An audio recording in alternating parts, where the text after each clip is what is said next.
estudiar las oraciones de Jesús. Esta otra semana vamos a estudiar los milagros de Jesús. Esta otra semana estudiamos la Navidad. Ustedes no escuchan nunca un sermón de 7 palabras en diciembre, ni escuchan un sermón de la estrella de Belén durante la Semana Santa, porque los temas se relacionan con las fechas y eso guía nuestro estudio. Número uno, una metodología canónica. Segunda metodología temática. Y generalmente la iglesia local sigue el asunto y la metodología temática. En mis estudios, yo saqué una tercera metodología, que es la que presupone esta conversación con ustedes. Y esa metodología se la identificado como el estudio de las narraciones en torno a Jesús de Nazaret. Y en mi libro yo presento 3 grandes narraciones sobre Jesús de Nazaret. Uno, narraciones del nacimiento.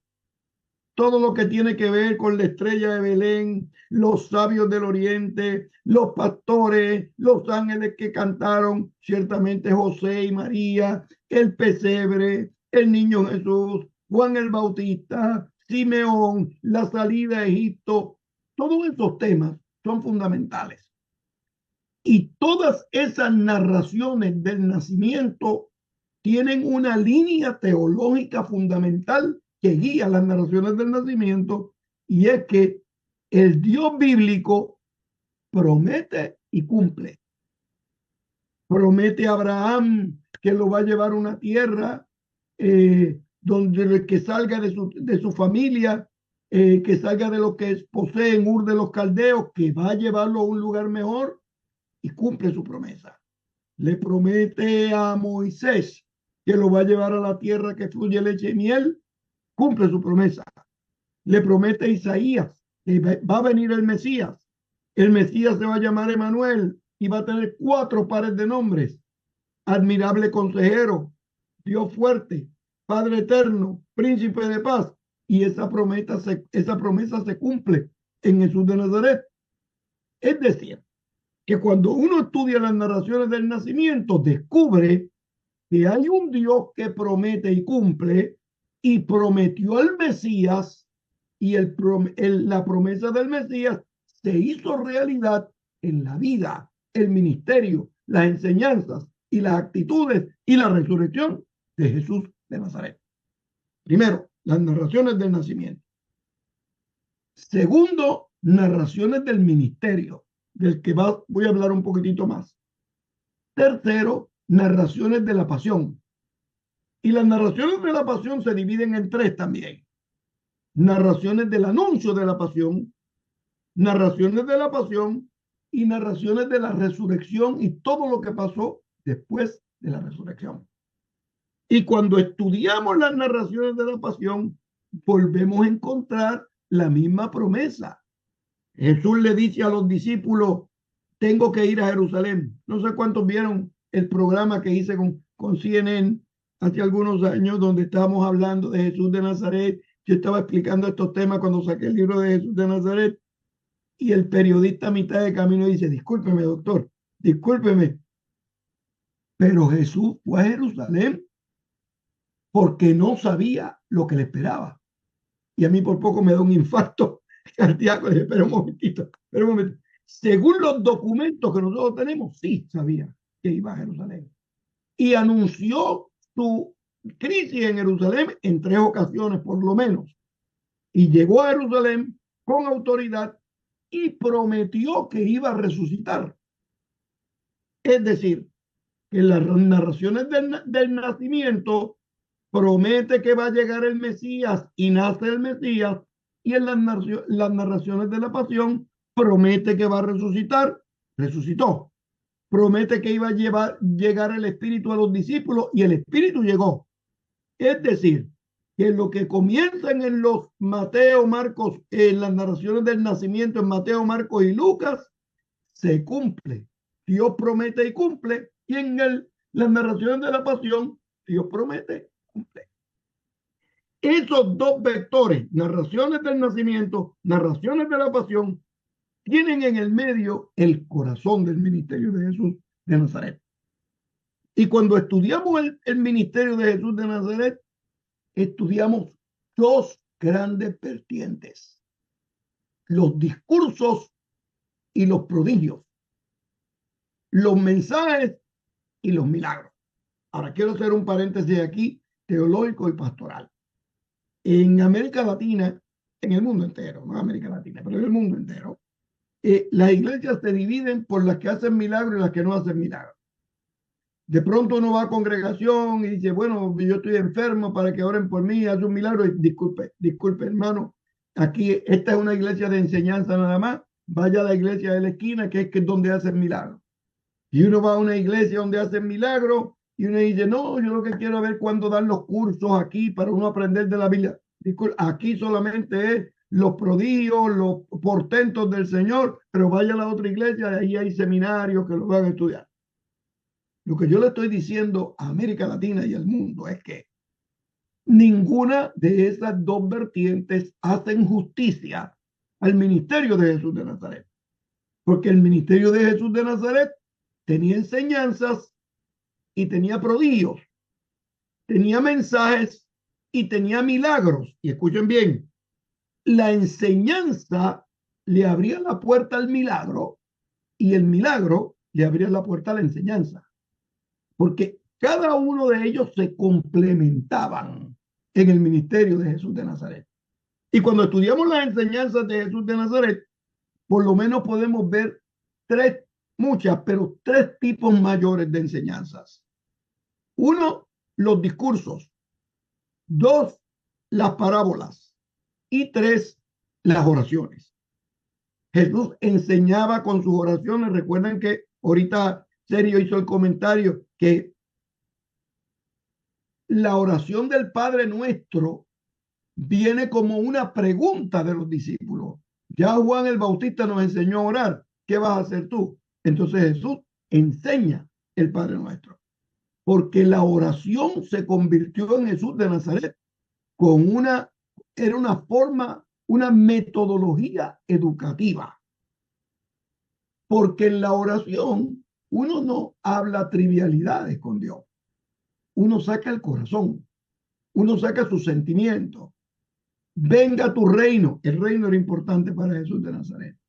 Hágase tu voluntad así en la tierra. La voluntad de Dios era importante para Jesús de Nazaret. Perdona nuestras deudas. El perdón era importante para Jesús de Nazaret. En la oración en el Getsemaní, Señor, si es posible que pase de mí esta copa, pero que no se haga mi voluntad. La voluntad de Dios es la única que es agradable y perfecta.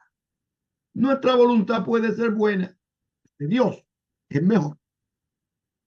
Cuando estudiamos a Jesús de Nazaret, descubrimos que tenía enseñanzas y milagros. Y en las enseñanzas, primero enseñaba con la oración. ¿Recuerdan en el capítulo 17 de Juan cuando oraba y decía, Señor, si es posible en el huerto de Getsemaní, que pase de mí esta copa, se haga tu voluntad? Y en Juan 17 oraba y decía, alzando sus ojos al cielo, según el texto bíblico, y a mitad de oración dijo, que sean uno, como tú, oh Padre mío, en ti, que sean uno en tu nombre, y añade, para que el mundo crea que tú me enviaste. Las oraciones de Jesús de Nazaret nos enseñan los temas importantes de Jesús de Nazaret. Otra forma de enseñar, el discurso. Bienaventurados sois cuando digan toda clase de mal contra vosotros. ¿Me entiendo? El discurso. Venid a mí, todos los que estáis trabajados y cargados, yo los voy a hacer descansar. Discurso. Cuando Jesús enseñaba, yo soy el camino, la verdad y la vida. Yo soy el buen pastor.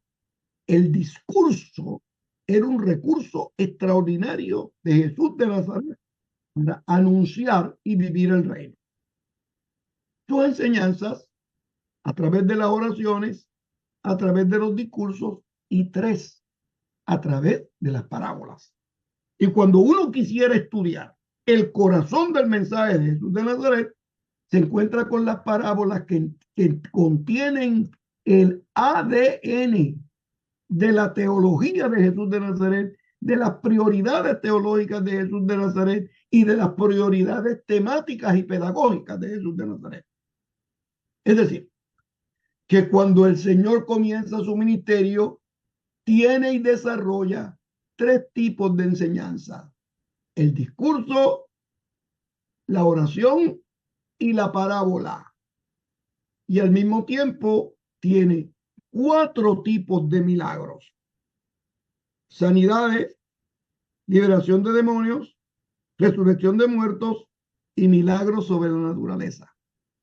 Cuando uno estudia los evangelios y ve tres formas de enseñanza y cuatro tipos de milagros, 7, entonces uno dice, pero un momentito, esto no fue algo casual. Hay una intención teológica en las narraciones del ministerio de Jesús de Nazaret, de forma tal que el número 7 representa Jesús de Nazaret ministraba con enseñanzas y ministraba con milagros. Y los milagros se dividen en 4. Número 1, sanidades. Todos los que nos escuchan aquí deben haber predicado sobre los milagros de Jesús de Nazaret. Y milagros, si yo le preguntara cuál es el milagro más famoso, para usted cada uno tiene su milagro preferido. La mujer que tocó el borde del vestido de Jesús se sanó. Los 10 leprosos se sanaron. Ciegos se sanaron. Mudos se sanaron.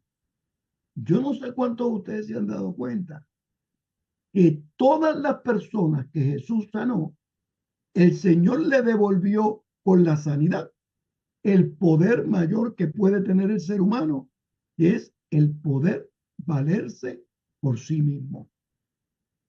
Los ciegos necesitaban lazarillo. Los paralíticos necesitaban a alguien que tocara la campana. Los paralíticos necesitaban, todos los que sanó necesitaban a alguien que los ayudara, y con la sanidad el Señor le devolvía el poder de vivir por su cuenta. Recuerdan al paralítico que estaba en el estanque de Betesda. El Señor le pregunta, ¿pero qué tú haces aquí? Es que mis amigos no vienen. Y de pronto en el norte Jesús está ministrando y llevan otro paralítico y lo bajan por el techo. Los amigos fueron buenos. Estos milagros nos enseñan que hay momentos que tenemos que tener muy buenos amigos que nos lleven a descubrir la gracia de Dios, pero al mismo tiempo nos enseñan que nosotros tenemos que ser buenos amigos y darle a la mano al caído de forma tal que descubra, disfrute y comparta las cosas grandes, buenas y nobles que Dios tiene preparado para aquellos que le aman. Jesús de Nazaret enseñaba discursos, parábolas y oraciones, y hacía milagros. El primer tipo de milagro es el milagro de sanidad. Segundo, liberación de endemoniados. ¿Y quién es el endemoniado más famoso? El Gadareno. Pero no fue el único. Siempre la gente me pregunta, especialmente una vez en Jerusalén, en la universidad, uno, después de dar una conferencia sobre Jesús histórico, alguien me alza la mano y dice, no, discúlpeme, doctor, discúlpeme, pero o estaban endemoniados o estaban enfermos de los nervios. Pero no pueden ser los dos. A lo que yo le dije, miren, lo que dice el texto bíblico es que esa persona que tenía esas características fue sanada por el poder de Dios. Se llamara como se llamara. Si era endemoniado, fue sanado. Si estaba enfermo, fue sanado. Porque lo que quiere demostrar la narración bíblica es que con la sanidad, Cristo demuestra el poder sobre el cuerpo. Con la liberación de demonios, demuestra su poder sobre la mente. Y el tercer grupo, resurrección de muertos, representa el poder de Cristo sobre la vida y sobre la muerte. Cuando estudiamos el ministerio de Jesús de Nazaret, los milagros juegan un papel protagónico, porque los milagros son enseñanzas, son también parábolas del reino. Sanidades. el Dios que tiene poder sobre el cuerpo. Liberación, el Dios que tiene poder sobre la muerte. Resurrección, y el difunto más famoso resucitado, ¿quién fue? Lázaro. Independientemente de la condición, les digo lo siguiente. Escuchen esto bien que les voy a decir para que lo prediquen el domingo. Todos los enfermos que se encontraron con Jesús fueron sanados. Todos los endemoniados que se encontraron con Jesús fueron liberados. Tercero, todos los muertos que se encontraron con Jesús fueron resucitados. Porque las narraciones de la sanidad son una manera de demostrar que Cristo el Señor encarnado en Jesús de Nazaret actualizaba y representaba la voluntad de Dios en la humanidad. El cuarto tipo de milagro es milagro sobre la naturaleza. Y en los milagros de la naturaleza uno puede ver diversos tipos de milagros y cada uno tiene más famoso, más popular. Por ejemplo, el calmar la tempestad es un milagro sobre la naturaleza. Caminar sobre las aguas, milagro sobre la naturaleza. La pesca milagrosa, milagro sobre la naturaleza. La maldición de la higuera, también un milagro sobre la naturaleza. Cada uno de nosotros tiene su milagro preferido sobre la naturaleza. Hoy voy a hacer un comentario muy pequeño de un milagro que tiene repercusiones contemporáneas extraordinarias. En una ocasión, después del texto bíblico, Jesús está ministrando en Capernaum hasta que los discípulos se acercan a él y le dicen, disculpe, Señor, ya no tenemos, le dijeron así, ya no tenemos que ir. Yo no sé si los discípulos eran latinoamericanos o de qué país en América Latina eran, pero yo quiero decirle a ustedes que ni el día de hoy ningún estudiante al rabinato le hace eso al rabino. Bueno, cero. Yo estudié con los rabinos y eso es un respeto, el rabino es el que manda, punto. Pero el texto bíblico nos dice que los discípulos le dicen eso al Señor, pero lo grande no es eso. Lo grande es que se fueron y lo dejaron. Y eso es inimaginable. Pero Jesús siguió haciendo su ministerio, siguió trabajando. Cuando llegaron las 5 de la tarde, que ya oscurecía, Jesús culmina y como no tenía jet ski, no tenía un barco, no tenía un crucero, no tenía una tabla de surfing, según el texto bíblico, se fue caminando hacia los discípulos. Y esa parte yo estoy seguro que ustedes han predicado cuando los discípulos lo vieron, que empezaron a gritar, qué bueno que el Señor está aquí, gloria a Dios que el Señor está aquí. ¿Dijeron eso? No. Uno gritó, es un fantasma. ¿Cómo es posible que después de 3 años con Jesús de Nazaret todavía estuvieran creyendo en fantasmas?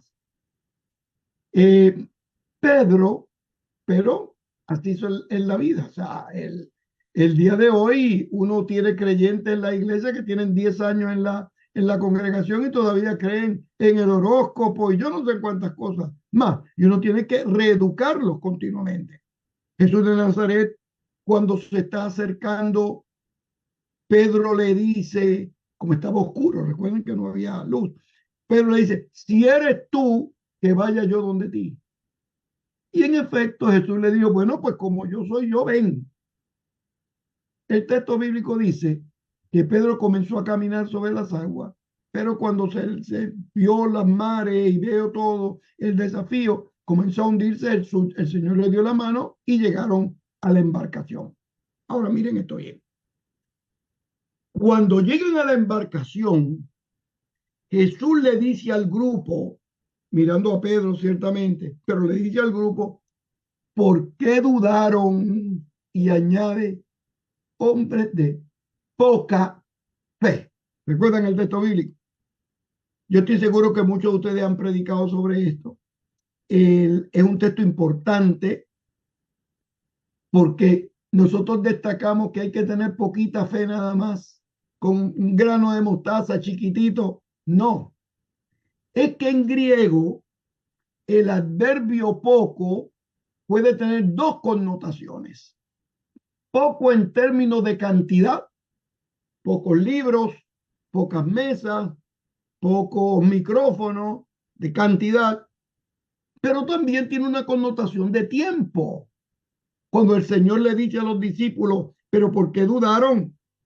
Hombres de poca fe, no le estaba hablando del tamaño de la fe, sino le estaba diciendo que la fe le había durado poco tiempo.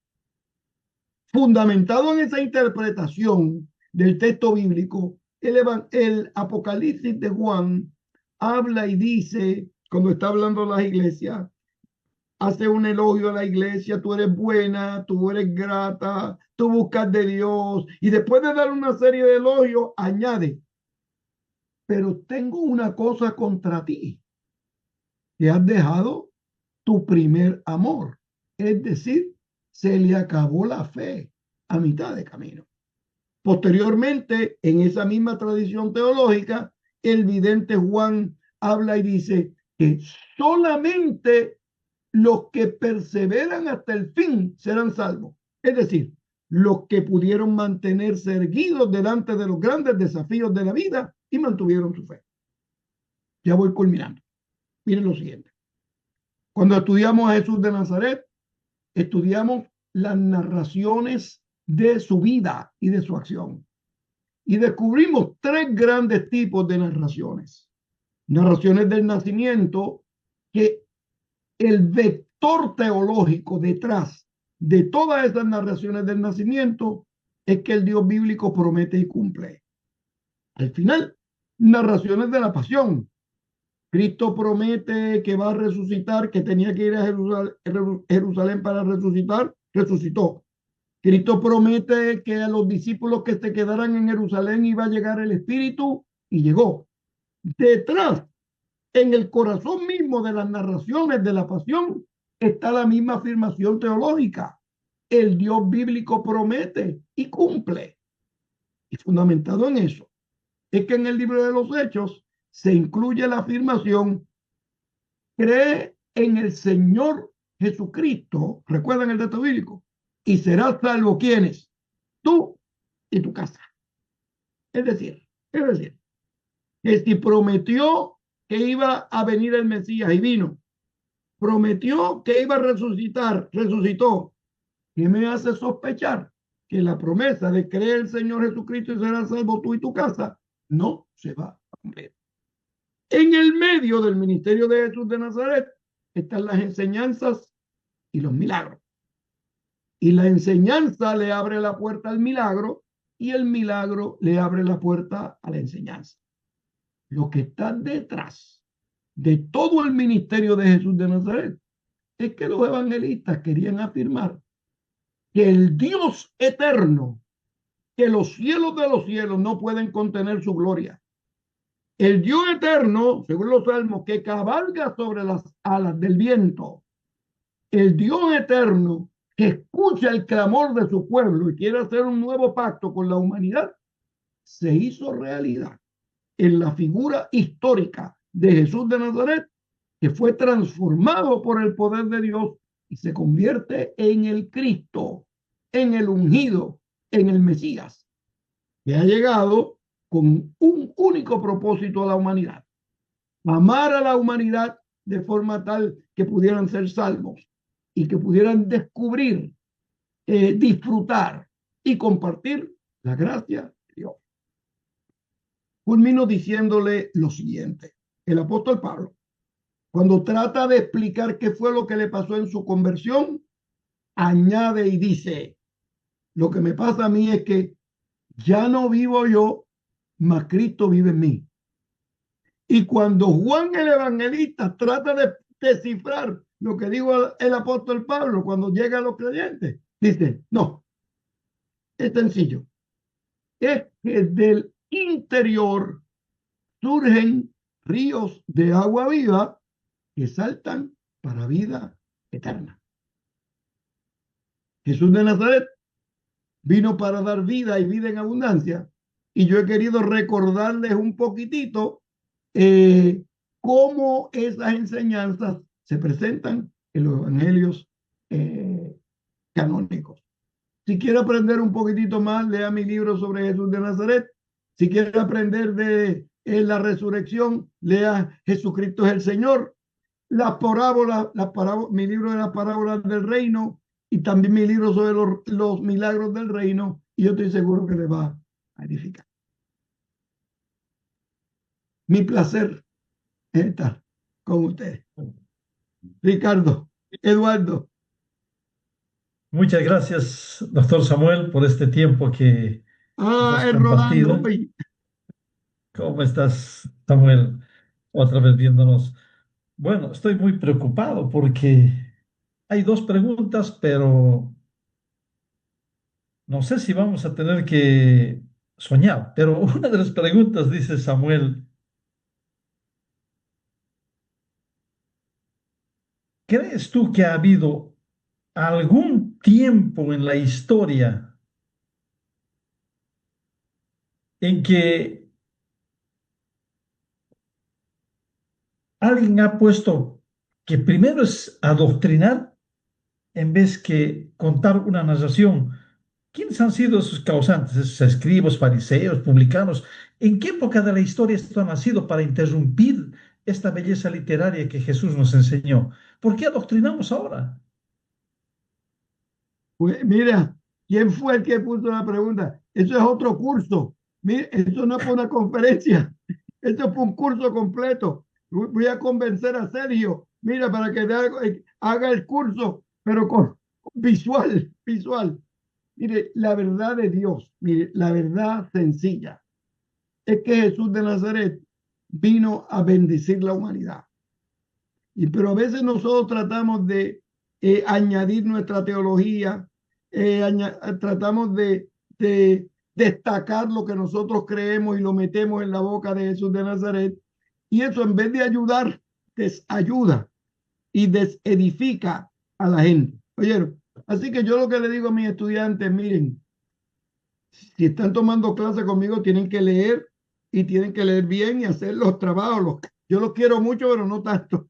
Pero el secreto está en uno tomar el texto bíblico, leerlo, disfrutarlo, compartirlo, celebrarlo, y se seca la hierba y se marchita la flor, pero la palabra de Dios nuestro permanece para siempre.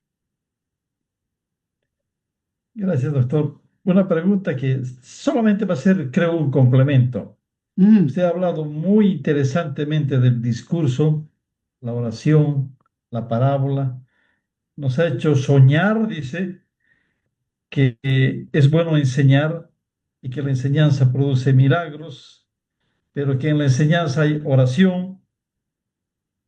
Y bueno, ya no he podido tomar más. Y bueno, y de ahí vienen todas las grandes bendiciones.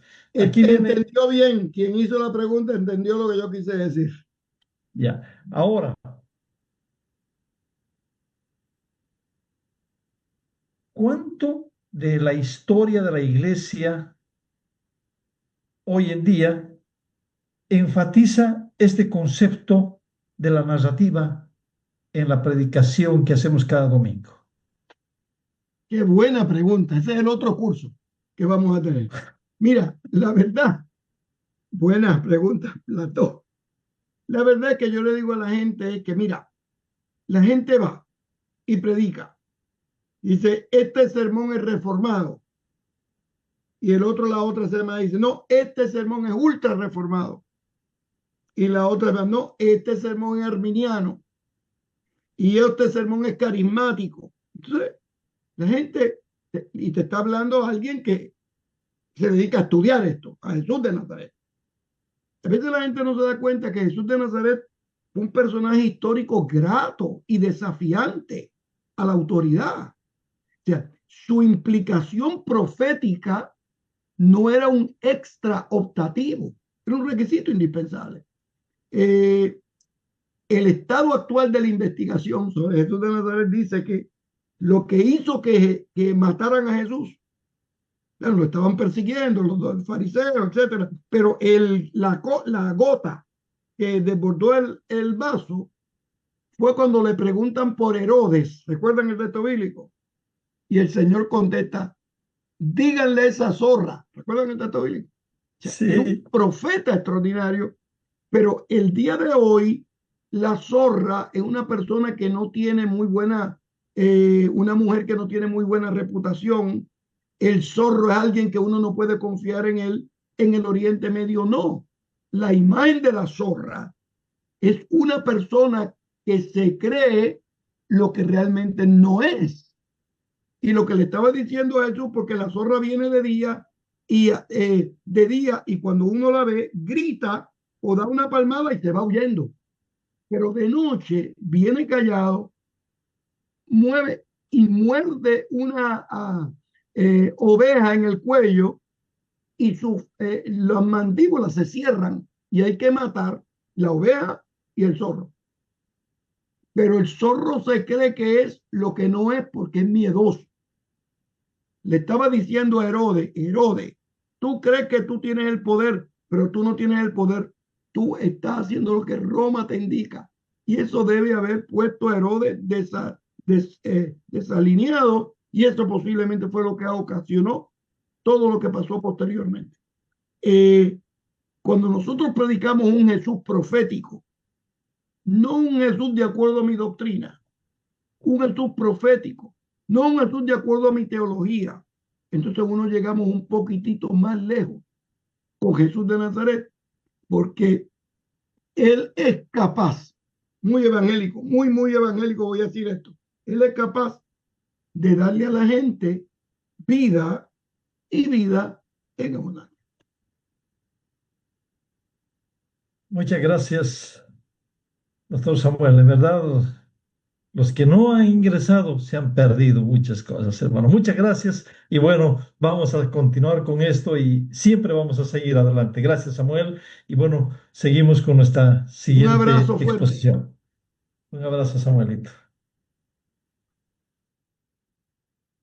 Muy bien, un saludo muy especial. Muchas gracias al doctor Samuel. Vamos a continuar en nuestra programación, dándole gracias a Dios por toda esta enseñanza tan enriquecedora para todos nosotros. Así que es mi placer presentar al doctor Edesio Sánchez, es nuestro próximo expositor. El doctor Edesio Sánchez es consultor de las traducciones bíblicas con las Sociedades Bíblicas Unidas. Es doctor en teología por el Seminario de Unión Teológica en Virginia y tiene maestría en estudios latinoamericanos por la Universidad Autónoma de México.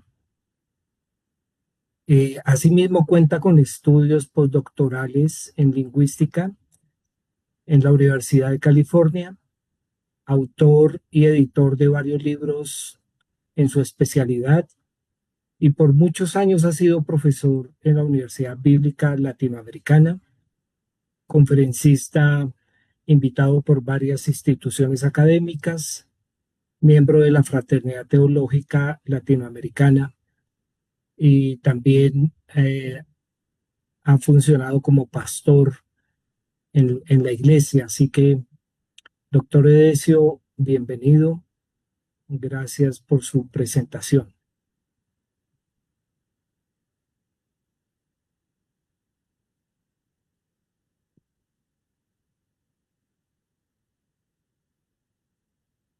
Doctor Edesio.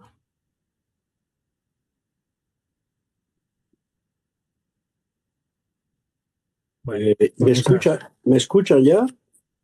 Ahora sí, doctor. Es que Bienvenido. no me dejaba entrar. Bienvenido, ya está aquí con nosotros. Gracias. Muy buenas tardes, noches.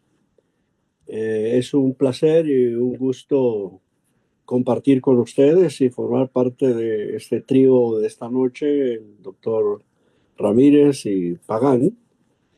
Y me han pedido que hable del tema Biblia y familia. Es un tema que por un buen tiempo ha sido una parte de mi ministerio en la enseñanza de la Biblia, sobre todo por el desafío que tiene y que se presenta pues realmente como desafío porque a veces cuando me han invitado, varias veces que me han invitado a hablar de este tema en diferentes lugares aquí en América Latina, lo primero que me preguntan es que, ¿cuál de las familias de las que habla la Biblia viene a ser el modelo para las familias cristianas en América Latina?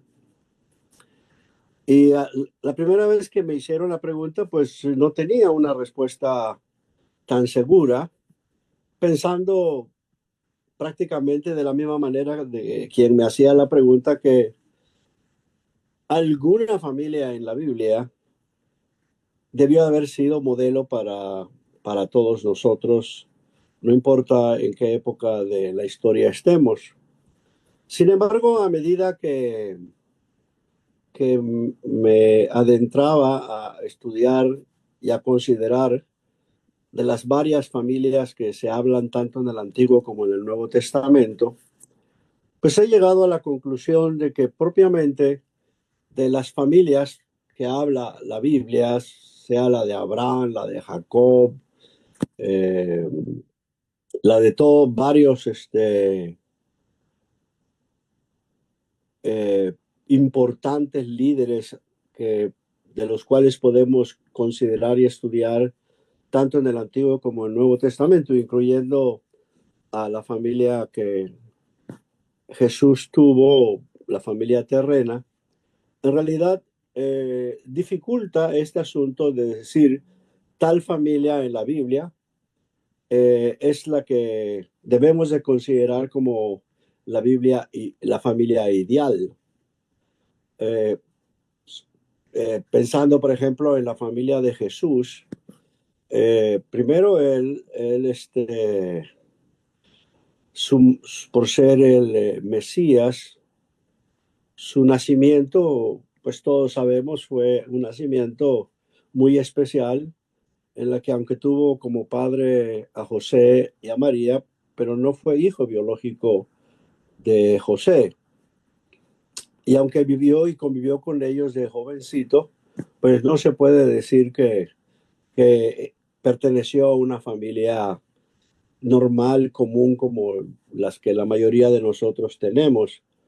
Y de hecho siempre me llamó la atención la respuesta que él le dio, que Jesús le dio a una persona, un grupo de personas, cuando él estaba dando una charla, una clase a un grupo de personas. Llegaron la mamá de Jesús y sus hermanas, y entonces interrumpe esta persona y le dice a Jesús: tu madre y tus hermanas han venido a verte o a buscarte. Y Jesús inmediatamente responde: ¿quién es mi madre y mis hermanas? Y entonces no le da ninguna importancia ni a María ni a sus hermanas, sino dice: los que hacen la voluntad de mi Padre. Entonces allí pues uno se pregunta en qué sentido Jesús define eso, como para decir, hay una nueva familia que tiene que ver con las personas que, formando parte de ese núcleo modelo de la fe de la iglesia, de los grupos que realmente viven de acuerdo con la palabra de Dios, dificulta que haya una Biblia, digamos, modelo o ejemplar en la Biblia. En cualquier familia de las que consideremos, por ejemplo, la familia de Jacob, teniendo a José como la figura más importante, obviamente la manera en la que Jacob trataba a los hermanos de José y a José, pues manifiesta de manera clara que tenía en José al hijo al que lo consideraban el mejor y se le daban las mejores cosas, el ropaje, un ropaje que en esa época debe haber sido carísimo porque era de colores, etcétera, etcétera. Entonces, no, obviamente no quiero hacer de esto que estoy señalando al inicio de mi charla el tema central, simplemente para señalar que es difícil, creo que tampoco es la vía para hacerlo, decir que tal familia en la Biblia debe de considerarse como nuestro punto de referencia para hablar de las familias cristianas.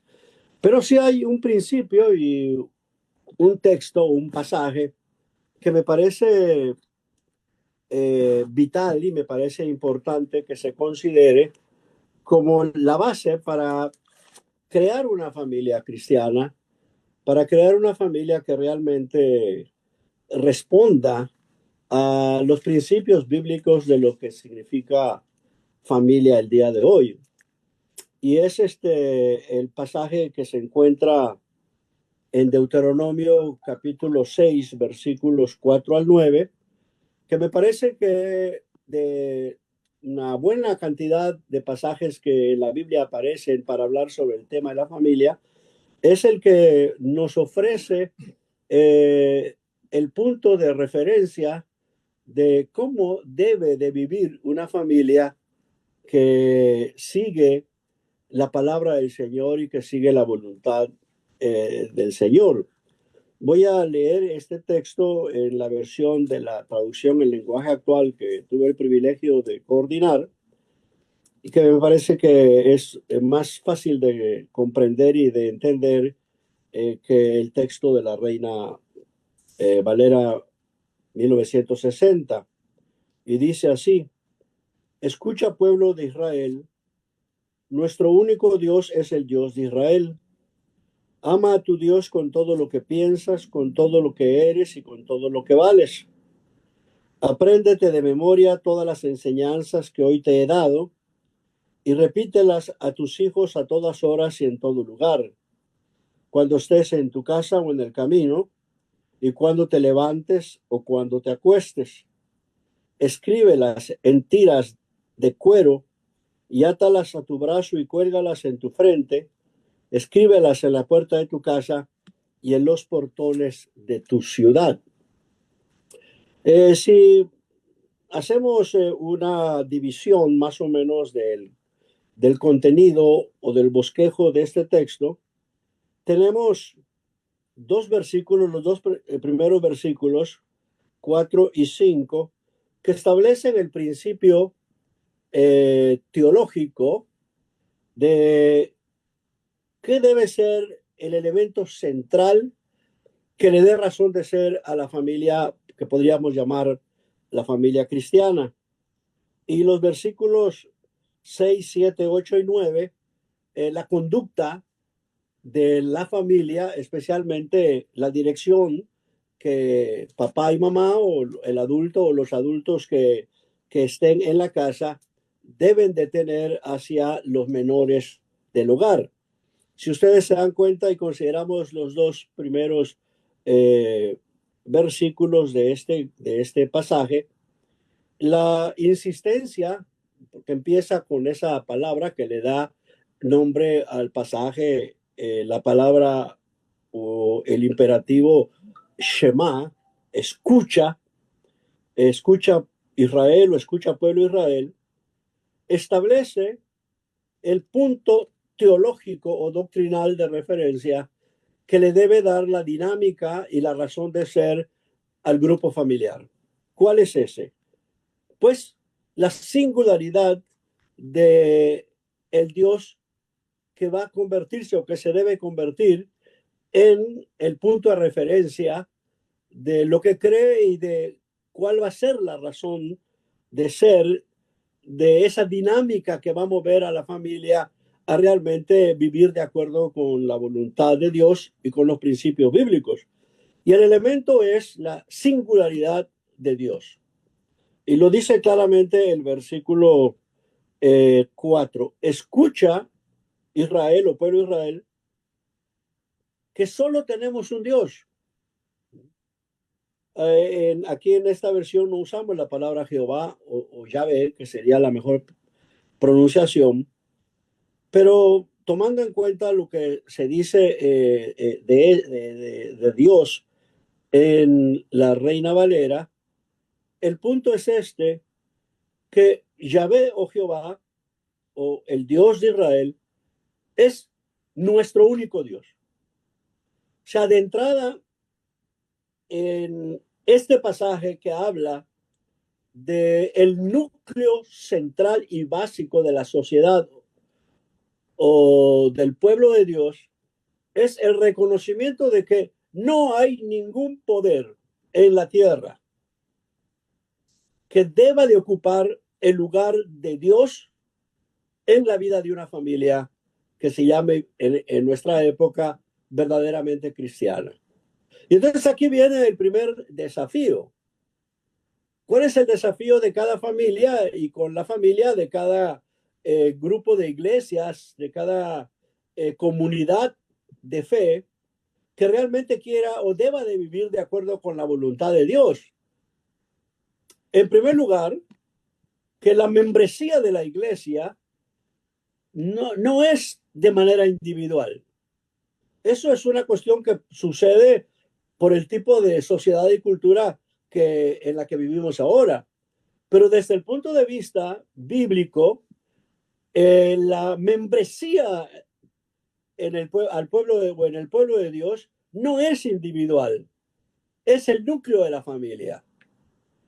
No se piensa y no se puede pensar en la sociedad de la época bíblica que sea un individuo por su cuenta como individuo, miembro de la comunidad de Dios. Es familia.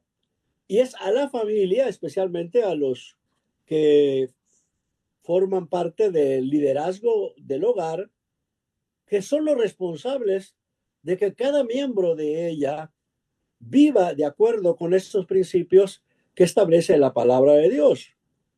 Y teológicamente hablando, ese principio es que no hay otro ser, otro poder que mueva la vida o que encauce la vida de una familia, que es el único Dios que tenemos. Esto es un desafío, me parece, muy grande. Y por eso la insistencia de ese versículo 4, acompañado del versículo 5. Escucha, Israel, nuestro único Dios es Jehová, o el Dios de Israel. Y aquí viene lo que se debe hacer y que debe de hacer una familia completa y los miembros que la forman. Ama a tu Dios con toda tu capacidad mental, con todo lo que piensas, con toda tu personalidad, con todo lo que eres, con todo lo que le da valor a tu vida y a la vida de tu familia, con lo que vales. Me parece que esos tres elementos son tan importantes que no debería de existir una iglesia, una comunidad de fe, y mucho menos una familia que tenga otros principios y otros valores que este pasaje señala.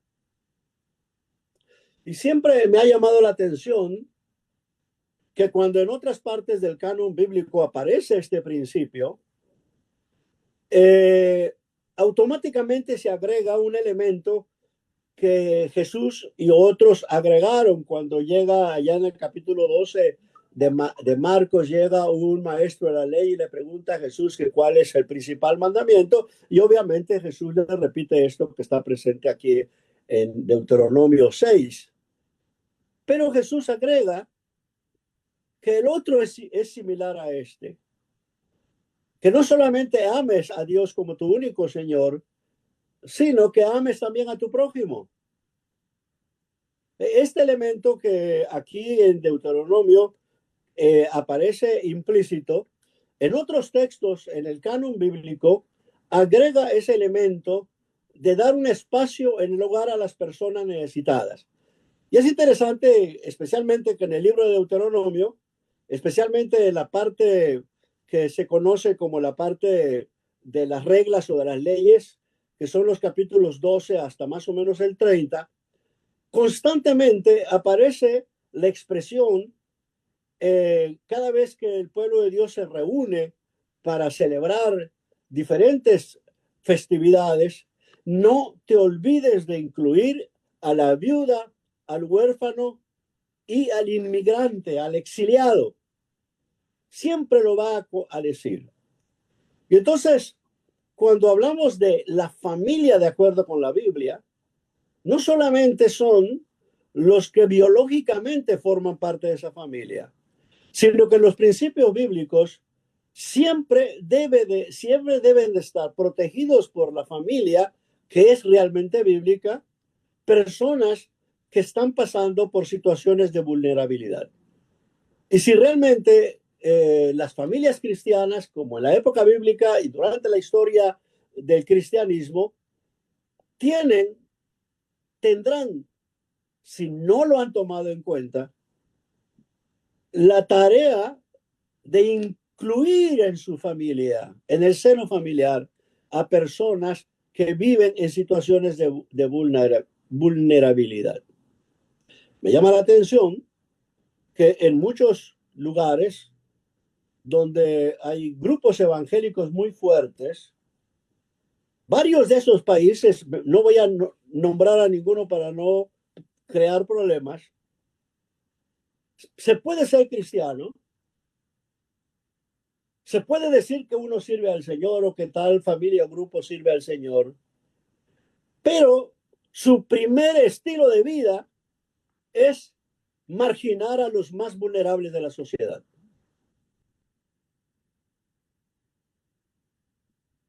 Entonces, uno puede leer o escuchar en las noticias aún el día de hoy que en algunos países donde la situación político-social está en problemas, los primeros que apoyan a gobiernos totalmente antibíblicos, podría decir yo, son los evangélicos que no quieren nada con el servicio a los más vulnerables en la sociedad, porque por lo general se manifiesta el temor de que los que hacen eso son radicales de izquierda. Entonces Dios tendrá que ser así.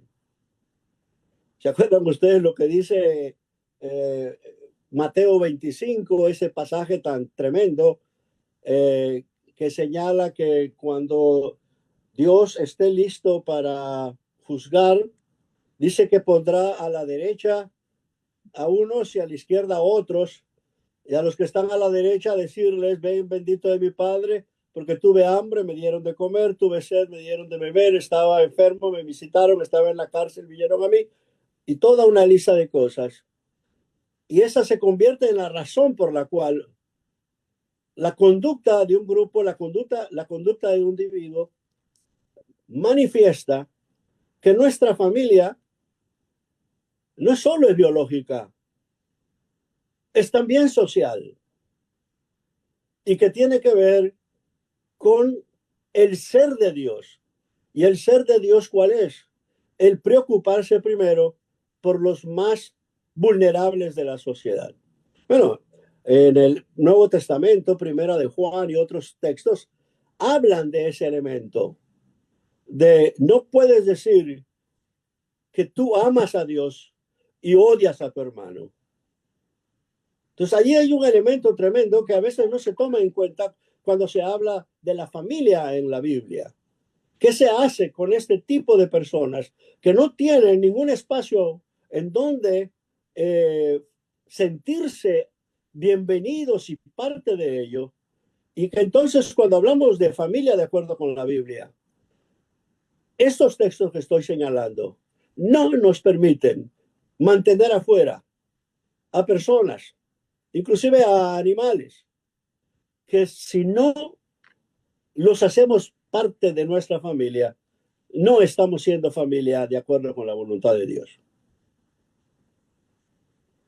Entonces, para mí, este principio que nace o que se manifiesta en este texto de Deuteronomio 6, 4 al 9, y que va caminando por todo el canon del Antiguo Testamento, y que en palabras de Jesús, en boca, en labio de Jesús, se reafirma el elemento de que la vida familiar cristiana, la vida familiar de quien realmente pertenece a la familia de Dios, no puede cerrar sus puertas sí deja afuera una parte importante.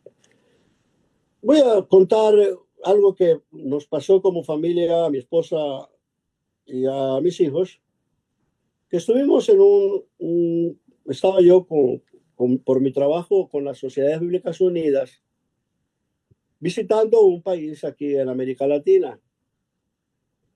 Y como nuestro trabajo iba a cubrir 2 semanas y iba a haber un domingo en medio, nos pidieron a los consultores que aceptáramos invitación para predicar en una de las iglesias. Y entonces a mí me invitaron para predicar en una iglesia de tradición reformada, por ser yo presbiteriano. Bueno, llegó el domingo y estábamos afuera. Bueno, y nuestro coordinador de traducciones nos dijo, y no olviden agregar a hermanos indígenas para que los inviten y los acompañen a ir a la iglesia con ustedes. Pues eso hicimos. Entonces, cuando llega la persona que nos viene a recoger, ve que estamos rodeados de un grupo de indígenas y entonces deliberadamente se estacionó varios metros adelante y me llamó. Y me dice, doctor, después del culto, usted y su familia están invitados a comer en la casa de su servidor, pero a esos indios no. ¿Se imaginan? Pues la reacción mía fue, pues si esos indios no van, tampoco mi esposa y yo. Y mi familia. Estoy obviamente tocando temáticas que quizá incomoden a algunos, pero no crean que es la primera vez que pienso cuando me invitan a hablar de la familia cristiana, dejar a un lado este elemento que aparece una y otra vez en los textos bíblicos, especialmente en el Antiguo Testamento. Mis estudios de el tipo de población en la época bíblica, tanto Antiguo como Nuevo Testamento, siempre me doy cuenta que el texto y su contexto y el trabajo exegético y teológico que se da involucran otros elementos y otros seres vivos que forman parte del hogar. De hecho, casi todas las casas en la época del Antiguo como el Nuevo Testamento tenían los mismos espacios. Y llama la atención que siempre hubo una tarima que es lo que podría llamarse el aposento alto, donde dormía la familia. Pero abajo había 3 espacios y había un lugar donde dormían sobre todo el burro y los chivitos o los borregos y quizá alguna vaquita. Y del otro lado herramientas. Y si uno lee con cuidado y estudia con cuidado el texto bíblico, herramientas que son importantes para la subsistencia como animales también eran considerados parte de la familia. ¿Por qué estoy diciendo esto? Obviamente no vamos a copiar la manera de vivir de esa época, pero sí a tener en nuestra disposición el corazón y la mente abierta a estar siempre dispuestos a ser parte de nuestra familia, a personas inclusive, si se pudiera en nuestras ciudades, a animales que andan perdidos y maltratados en la calle y en otros lugares. Esto para mí es un desafío y se los presento a ustedes también como desafío. Especialmente ahora que en estas épocas, desde hace ya inclusive más de un siglo, donde el individualismo es el criterio central de la sociedad donde el asunto de obtener riquezas y obtener dinero, propiedades, se marca en un individualismo bastante terrible y egoísta. ¿No creen ustedes, hermanos, que como líderes de familia y eclesiásticos necesitamos tomar en cuenta seriamente esto que les estoy compartiendo? Y para ir terminando, regreso a este texto del Shema, de Deuteronomio 6, 4 al 9, y las diferentes versiones o textos que componen ese Shema, por ejemplo, en boca de Jesús y en otras partes del Nuevo Testamento.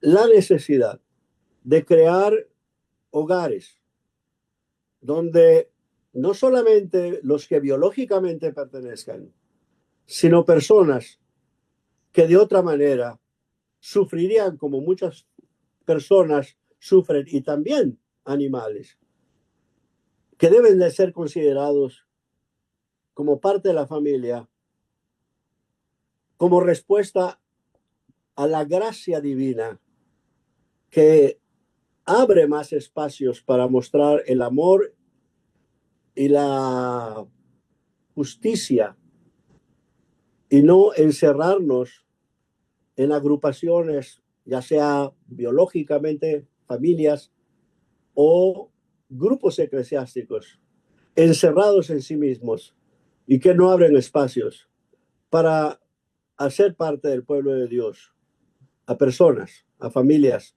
a individuos que de otra manera viven o vivirían en situaciones de marginación.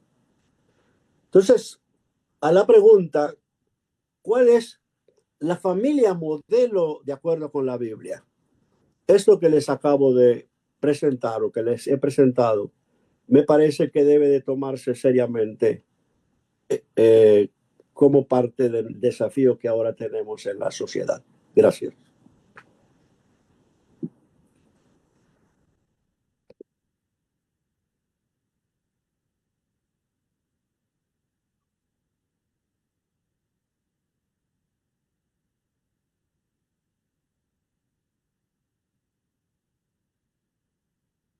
No se te oye, Abraham. No se te oye, Abraham.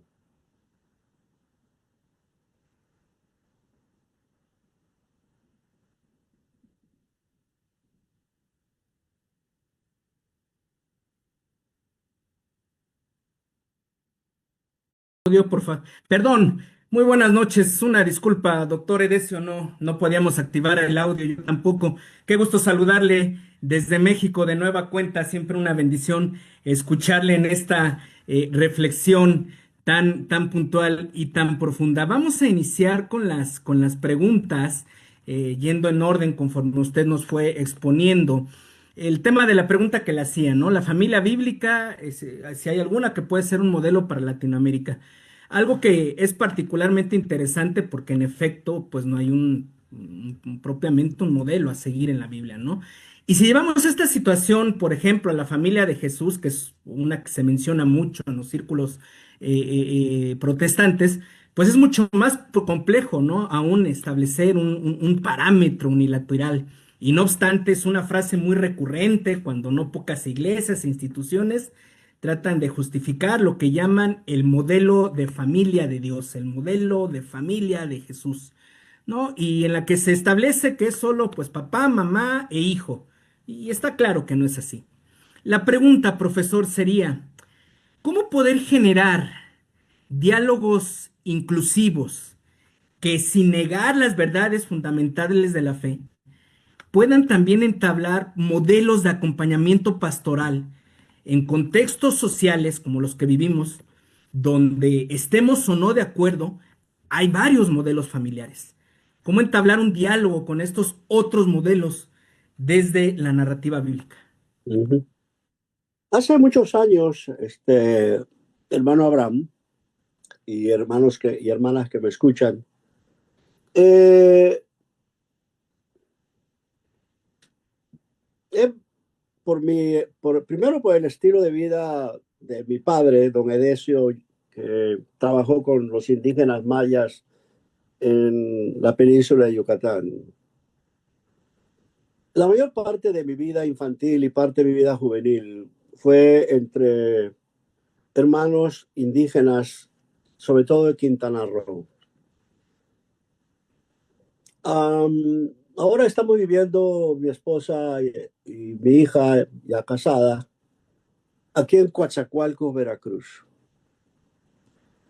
Y al llegar, pues nos hicimos parte de una iglesia que pastorea mi hermana menor que yo y mi sobrina. Y aquí viven varios familiares míos. Es interesante el estilo de vida de esta comunidad.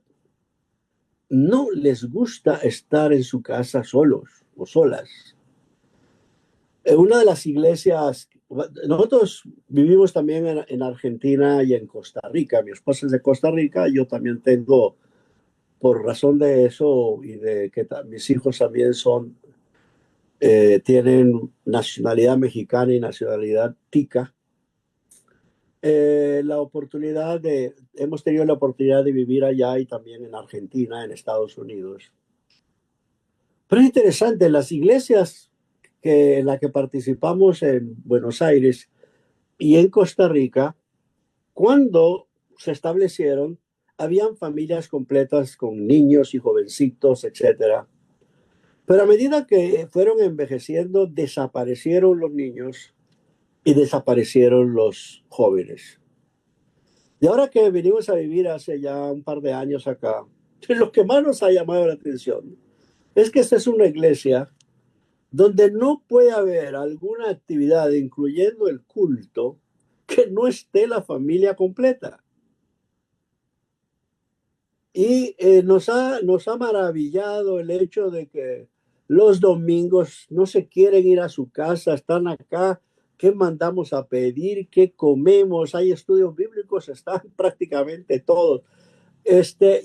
Yo me he preguntado qué es lo que marca la diferencia. Y lo que marca la diferencia, una de las cosas, no soy sociólogo, sé que no estoy ponderando nada, tiene mucho que ver con el nivel social de las personas, que es de clase media baja y media baja, donde se experimenta este tipo de situación. No son familias que tienen mucho dinero, pero lo que tienen lo comparten con los demás. Yo no estoy con esto pidiendo, porque no soy sociólogo ni nada de eso, que nos hagamos todos en esta sociedad empobrecernos financieramente. Pero ¿no será que el Evangelio nos insiste en que el asunto económico no es lo central en la vida de la fe bíblica? Yo siempre he estado pensando en eso. Y con mi esposa hemos decidido que estamos viviendo una vida de humildad, para que nos sobre algo del dinero que recibo de mi jubilación, para ayudar y servir a gente que la necesita. Ese es mi testimonio. Gracias, profesor. Una segunda pregunta, doctor. Me venía a la mente cuando usted exponía algunos pasajes sueltos que son muy recurrentes en la narrativa protestante. Deja que los muertos se entierran a los muertos, haciendo alusión a un Jesús que le pide a cierto personaje no enterrar a sus padres, ¿no? ¿Quién es mi padre, mi madre y mis hermanos? Lo citaba usted, ¿no? Si alguno viene a mí y no aborrece a su padre y su madre y mujer e hijos y hermanos y hermanas, no puede ser mi discípulo. Versículos que muy comúnmente, hay que decirlo, ¿no?, se han citado para romantizar el discurso en el que se exige que se anteponga una cuestión eclesial, una cuestión institucional, a la relevancia familiar, ¿no? Como si servir a la familia no sea una parte fundamental del servicio a Dios, o como si fuera o una u otra, ¿no? Eh, ¿Qué hacer al respecto, profesor? ¿Qué decir al respecto cuando se dan este tipo de interpretaciones tan radicales, ¿no? Citando pasajes del Evangelio y que tienden quizás a quitarle el valor fundamental de la familia del que usted nos hablaba? Yo creo que lo primero que debemos de hacer, y ya no hablo de ninguna denominación ni nada de eso, sino de los grupos eclesiásticos locales, hacer a un lado el sueño de tener templos, edificios monumentales. Hace casi recién llegados de Costa Rica me invitaron a una iglesia en uno de los estados cercanos a la Ciudad de México. Y muy lindo el templo. Y la queja que me trajeron por mi manera de hablar y de dar las clases, los maestros de escuela dominical me dicen, los materiales que usamos son fotocopias de un material para niños que pudimos comprar porque la gente o los hermanos que mantienen y que manejan las ofrendas no dicen que no hay dinero porque necesitan terminar de embellecer la casa del Señor. Entonces han hecho en ese lugar, además del edificio donde se reúne la gente, una especie ¿cómo de llamarle?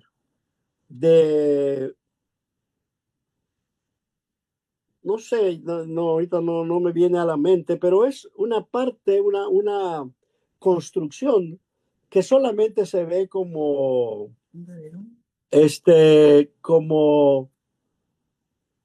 donde van las campanas en muchas iglesias, ¿no? Como no sé cómo le llaman a eso, que está en el techo y que no es un cuarto, sino simplemente tipo campanario o algo así. Bueno, entonces, ¿cuál era la queja de los maestros y maestras de escuela dominical?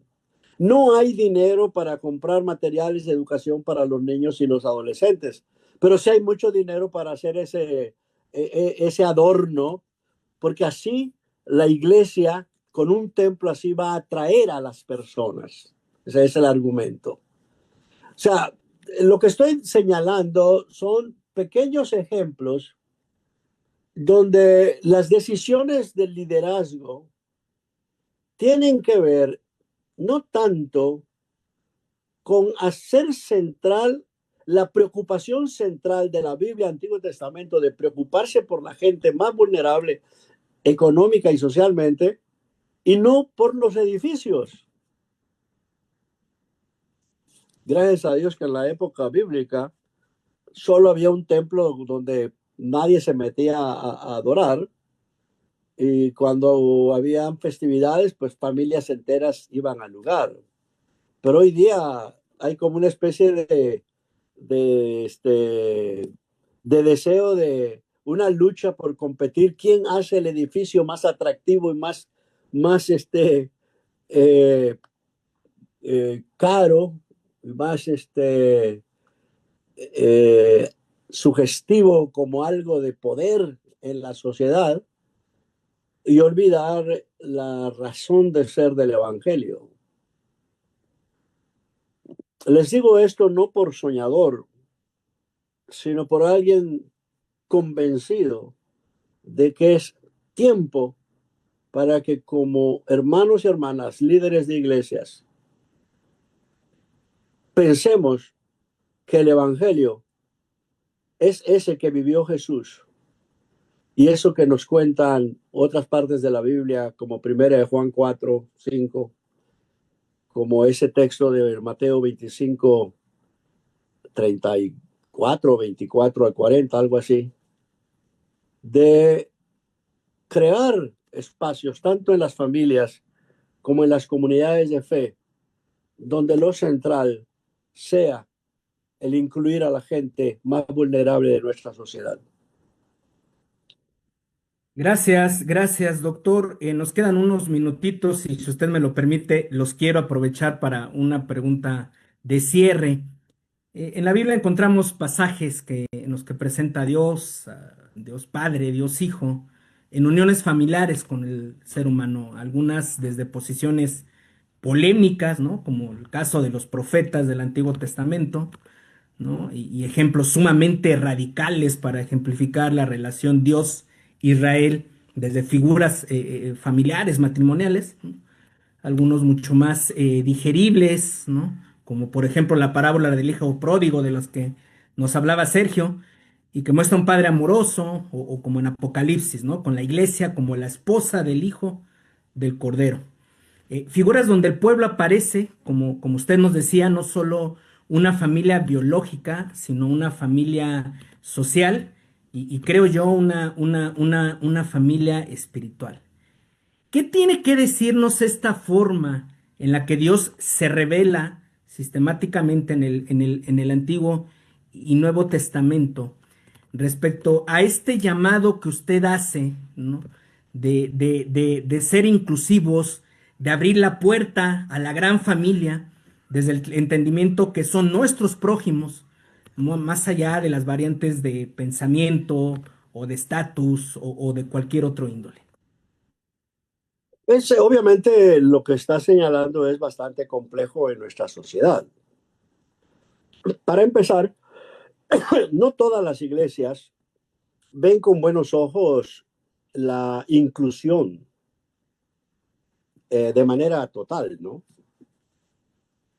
No me voy a meter a ese tema, así que no lo voy a traer a colación de manera concreta. Pero me llama la atención porque me pidieron en una reunión que tuvimos no hace mucho en Costa Rica sobre el impacto que la palabra de Dios tiene en la vida de las comunidades cristianas el día de hoy. Y qué papel juega la palabra de Dios estudiada seriamente, la exégesis seriamente en la vida de las iglesias. Una de las cosas que me parece que forman parte de este problema al que me he referido es la ignorancia de la palabra de Dios. Yo he estado haciendo un estudio tipo sociológico del uso de la Biblia en la iglesia y como mi trabajo con las sociedades bíblicas me permitió pues conocer todos los países del continente americano, siempre me llamó la atención el hecho de que un 80% más o menos de los hermanos y hermanas que predican o enseñan la palabra en los templos y reuniones eclesiásticas no se basan en el texto bíblico a partir de un estudio serio de la Biblia. Obviamente con lo del internet, pues hay lo que decimos en México, se fusilan los sermones, ¿no? No hay un estudio serio de la palabra de Dios. Entonces, como dice la Biblia, sin la palabra de Dios el pueblo muere. Entonces, me parece que cada domingo la predicación lo que está señalando es que como ya la gente que forma parte de las comunidades cristianas ya están en sus últimas, pues vamos a hablarle, aunque no reaccionen, a estos, entre comillas, casi cadáveres espirituales. No les importa que se les predique o enseñe, porque de todos modos van a subsistir hasta que la muerte los separe de sus familias o otro, a vivir una vida cristiana, y con la vida cristiana otros tipos de vida bastante alejados de esto que en la palabra de Dios y en una sociedad sana es vivir una vida que realmente le dé razón de orgullecernos por nuestra fe por nuestro conocimiento de esa palabra que debe ser nuestra guía y de tener reuniones dominicales o semanales o lo que sea, que realmente pongan como centro el estudio y la práctica del mensaje bíblico.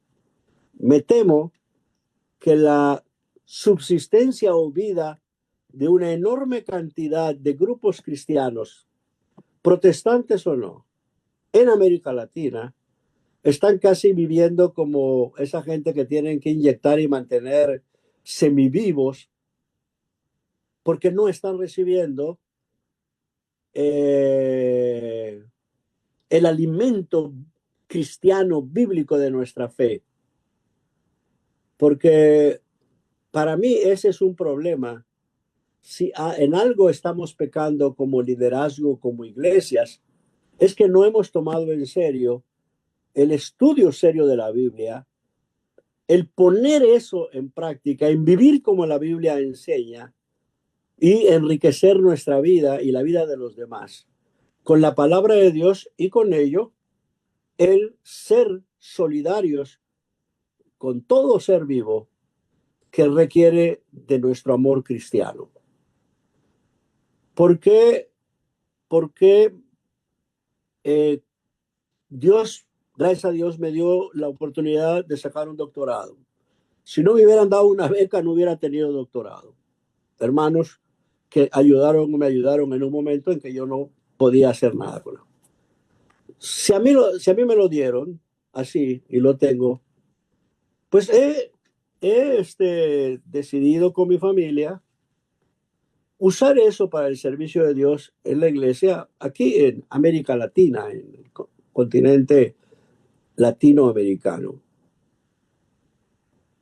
Y ayudar en eso. Yo estoy jubilado, podría quedarme en mi casa, pero pues gracias a Dios me hacen muchas invitaciones y sigo enseñando la palabra de Dios, ya sea por Zoom o de manera presencial.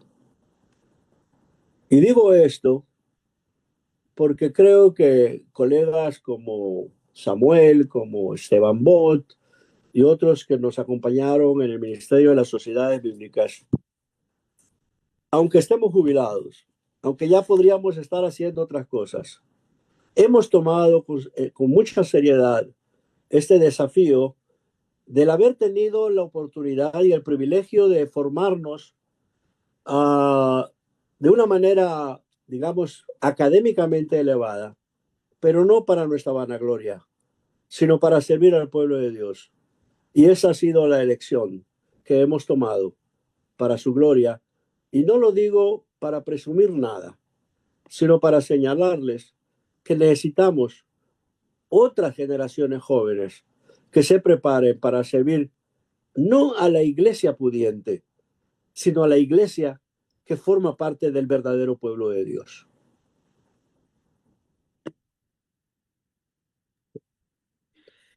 Gran cierre, doctor, para reflexionar y para reflexionar en serio, un verdadero llamado profético. Muchísimas gracias, qué gusto volver a saludarle, doctor Edesio. Gracias, doctor Sergio Ramírez, amigo desde Colombia, doctor Samuel Pagán, creo usted está en Miami, y si no, pues desde Puerto Rico, doctor Edesio Sánchez en México, tres biblistas que Dios ha regalado y con el que ha bendecido y sigue bendiciendo a la iglesia en América Latina y con el que estamos cerrando este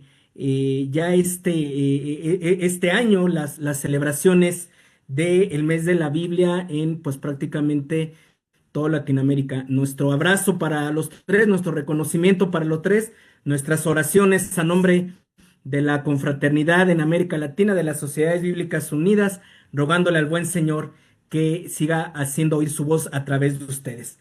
Vamos a pasar ya a los anuncios finales para darle cierre a esta maratónica transmisión. Mencionar rápidamente a los ganadores del recurso que las sociedades bíblicas de los países participantes dan cada semana. Importante que las personas que voy a mencionar se comuniquen directamente a las oficinas de cada país. Por favor, en Perú, a Flavio Pacotaipe, en Guatemala, Jorge Mario Cardona, en Colombia, Liliana Villegas, en Bolivia, Enrique Calderón, en México, Cipriano Cervantes, en Chile, Mónica Paredes y en Costa Rica, Seidy Suárez. Por favor, comuníquense con la Sociedad Bíblica de cada país y ya se les indicará cómo recoger su recurso. La próxima semana invitarles, continuamos ya con nuestro ciclo normal de conferencias. Vamos a estar hablando del matrimonio cristiano a la luz del relato de la creación en Génesis, una exposición del profesor Jonathan Asbun. En el transcurso de la semana se estará mostrando el flyer promocional en las diferentes redes sociales. Solo recordar los horarios. Esto es el próximo viernes en Costa Rica, Guatemala, Nicaragua, México y Honduras, 6 de la tarde. Para Colombia, Cuba, Miami, Ecuador, Panamá y Perú a las 7. 8 de la noche para República Dominicana, Bolivia y Venezuela. Y 9 de la noche para el Cono Sur, Brasil, Chile, Paraguay y Uruguay. Les esperamos dentro de 8 días. Les quiero invitar a que concluyamos esta celebración invocando el nombre del Señor en unidad. Me acompañen, por favor. Te damos gracias, buen Señor del cielo, de la tierra. Dios, nos permites presentarnos ante ti como un cuerpo, Señor, de diferentes países, de diferentes regiones, Padre, pero todos con un fin: invocar tu nombre, reconocer tu señorío, darte honra, darte gloria. Ser capacitados, Señor, ser desafiados por la voz de tu Espíritu a través de los expositores. Te rogamos, buen Señor, que nuestro corazón siga siendo inspirado, siga siendo conmovido, Señor, y que lo que hemos aprendido, lo que hemos disertado, lo que hemos hoy reflexionado pueda ser llevado, compartido, implantado en nuestras comunidades de fe, Señor, pensando, como bien decía el profesor Edesio, en darte a ti la honra y en alcanzar, Señor, a todos los sectores que todavía están esperando una respuesta a través de tu iglesia. En Cristo Jesús cerramos este mes con acción de gracias en tu nombre y te rogamos que dentro de 8 días nos permitas seguir reunidos como un cuerpo. Amén. Les invitamos ya nada más, estamos en la parte final, abran cámaras y micrófonos si quieren saludar a nuestros expositores. Este es el momento indicado. Gracias. Muchas gracias a todos y que el Señor les bendiga. Hasta el próximo viernes.